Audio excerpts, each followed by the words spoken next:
Hello everybody. So today we're going to do a basic import structure from importing the images, battery naming, star rating, deleting the dots and keywording, filtering, making collections, editing, and at the end exporting the image. So that's quite a few items to get through. Let's get started. So I want to import my photos into Lightroom. I already created presets from the last video. So if you haven't watched that, have a look at the description of the video. You'll find a link to how to set up presets. And now I'm going to select the images. So on the left, I have camera card reader. So that's where the photos that I want to import are. And now I'm going to go preset and I go basic import copy. So I copy the images. That's great. And I got my preset, but I need to change one thing. That is the subfolder where to put my images. So I'm going to call this 2024. Perth photo walk, and I'm going to also change my keywords here to 2024 because I shot those images last year. And I just make sure where the images come from. They're all selected. That's great. Standard previews. So all this, those items are taken care of. I have my metadata with my basic copyright, and then I just need to click import. So that's as easy as import is. Now Lightroom copies the photo onto the new location, which is my external hard drive in this case, and then it creates standard previews. And it says previous import. I can always find the photos in my folder structure. Here's my external hard drive. If you don't know which ones, if you have say 20 folders or more, you can right click on the photo and go to folder in the library. So that's where my photos are. So the import's done. Now I want to do give it a quick star rating, because just so I can see which ones are my better photos. So I just double clicked on there, or you go to loop view, that's the grid view. And now I'm just going to go, okay, 4-star, and then you can go to the next photo with the arrow key, and you can press 3 or 4-star on your keypad. So I press the number 3 to give it 3 stars. And I press the arrow key to the next. A shortcut for this is actually pressing the caps lock once. So once your caps lock's on, you can just go press the number 2 for 2-star, 3 for 3-star, and the photo will automatically jump to the next image. I'm going to give this 4, 3, 3, 3. Okay, so I star rated my images. And the next thing I do is I'm going to click here on the filters menu, and I click unrated. So unrated shows me the photos I haven't rated, which is my 0-star. Those are the ones I delete them all by selecting edit, select all. And now I'm going to click the delete key, and I'm going to delete all those photos from this because I don't need those anymore. I don't keep you can just remove them on Lightroom, but I delete my photos. I know that I won't use those anymore. So click delete, those are gone. Then here we need to click filter off to get back to our normal view. Okay, so if you can't see photos and you know they're in the right folder, it might just be that your filters are like set to a specific filter. You can also like lock this. If your filters keep on changing every time you change folders, you want this icon to be locked. So we're back where all our photos are. I'm going to select them all by clicking edit, select all, click on the first photo, and now I'm going to do a battery name. So I'm going to call all those sample photos that I have different names up here. I make sure I sort them by caption name down here.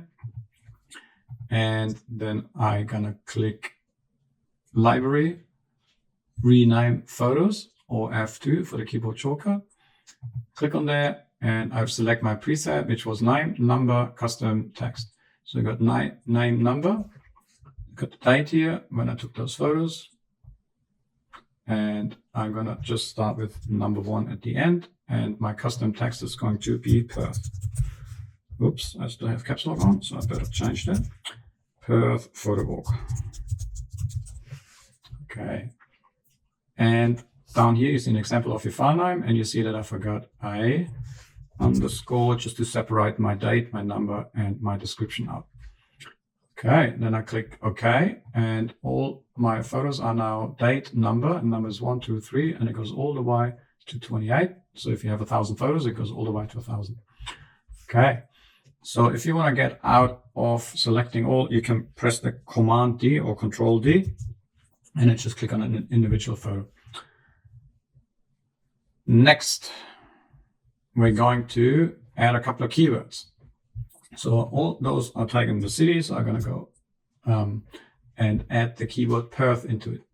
So when you go on to your keywording here on the right, so you got quick develop. I'm going to close this keywording. You have to open this, not keyword list. And down here you can add keywords. So I'm going to go Perth, add a comma.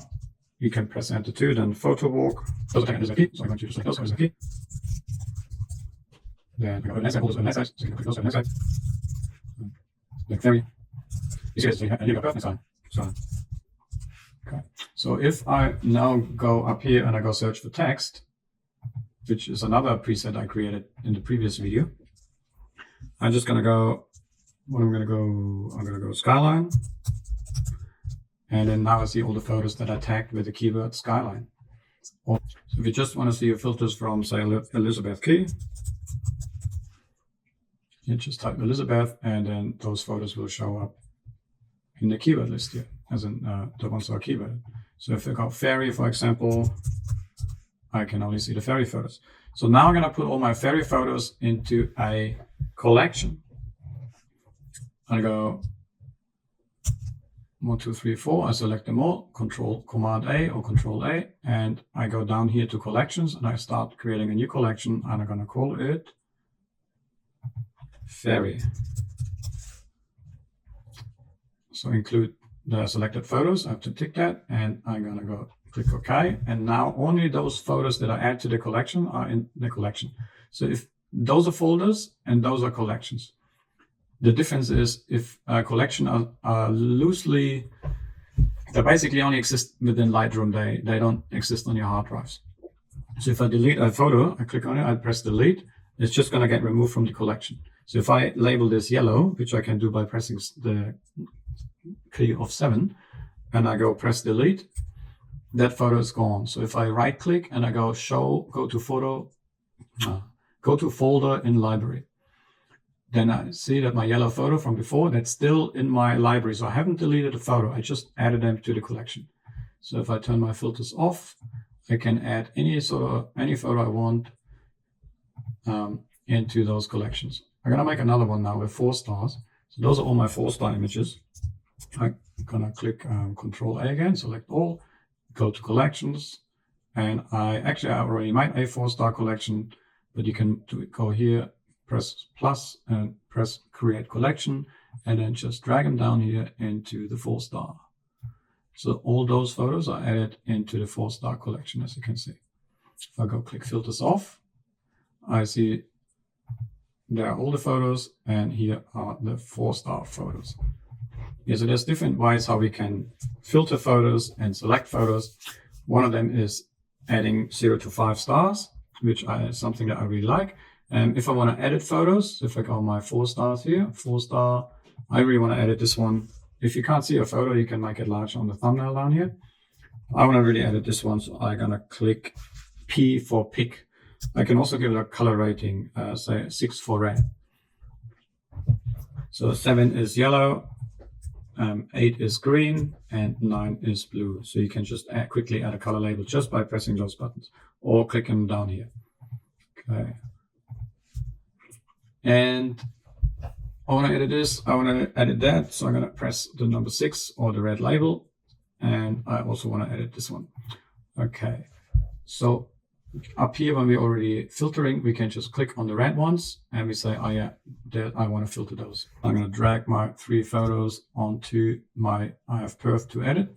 So I can just individually drag them in or select all of them and drag them in here. So those are the photos I'm going to edit. I'm going to turn my filters off. And now I'm going to the develop module. So I only see down here what I actually want to work on. I can press auto. I'm just going to touch this up quickly. So I'm going to add a bit more here. Give it a lot of oomph. That's almost too much color. That looks all right. Maybe a tiny bit more green here. And I'm going to crop the photo. I make sure my ratio is locked in. And I'm just going to straighten this up here. So my horizon is straight if I need it. And I'm just going to crop it like this.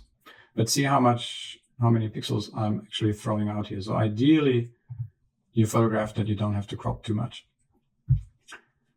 And next, I'm going to go and edit this Perth photo. So I'm also going to lift the shadows again. I'm going to amplify my saturation. Often I amplify the colors to then see what the effect will be on colors. And then I often back off and do the saturation the way I want to. That's pretty good, but this definitely also needs a straight horizon. I took those photos while I was teaching, so that's where I often get my horizon straight. Usually I'm much more focused on that. Alrighty, so here's our city, and now I'm just gonna quickly select the sky. I actually don't want to select the sky, I want to edit everything else. So I'm going to click on my sky mask and I go invert, and now that means I can edit the foreground. So I can just, obviously I don't want to go overboard, but I'm just going to make it a little bit brighter, the shadows up and the blacks down. And I'm also going to change the white balance slightly to go a little bit more bluish here. Alrighty, so I'm happy with that. I click on edit again, and now I'm going to do the same settings for the image that is next to it. So I click on the image that is next to it, and I go click previous. This is also going to change the sky setting.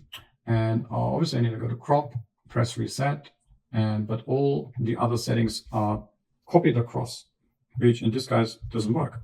So we just press reset, and I'm going to start lots of amplification and just play around with the settings here. Put a bit of a mask at the bottom, make this brighter, and maybe just, see, that's way too saturated. I'm just going to back off. So often with the image, it's just a matter of playing around and seeing what is it that you like. I'm going to also make this double square like this, and that's kind of an interesting effect. Okay, I go back to the library module and back to my grid. And since I already selected those and I like those, they're going to be my picks. So I'm going to select them and press the letter P. Or there's a little flag you can press and unpress. If you press the flag, you can also filter by flagged photos. Okay, next we export. So we're going to select all the images again. Select all. And down here on the library module, you have the export tab. If you're on develop, it's copy and paste. So if you can't see the export, just go on library, click on export. And here we have our presets. So I'm going to export those in 3000 pixels on the long side, JPEG, onto the desktop. So that's just with one click. But I'm going to change the name to sample edited. Okay, I just double check. Got JPEG 90% on the, or 90, the quality setting as RGB. That's all great. Resize to fit, sharpen. That's all applied just with one click. And now I'm going to click export, and the photo should show up in Finder or Windows Explorer. And here it is. So there's our 3 edited photos on the desktop. As you can see, you can very quickly edit photos and look through them and tag them and when you need to find. So now I'm going to go edit it for those 3 photos. So when I'm going to filter by text, you can just click edit it and you see all the photos that you have edited in the folder or the collection that you have selected. This concludes this tutorial, and I hope you enjoyed this and learned something. So I'll see you back in class.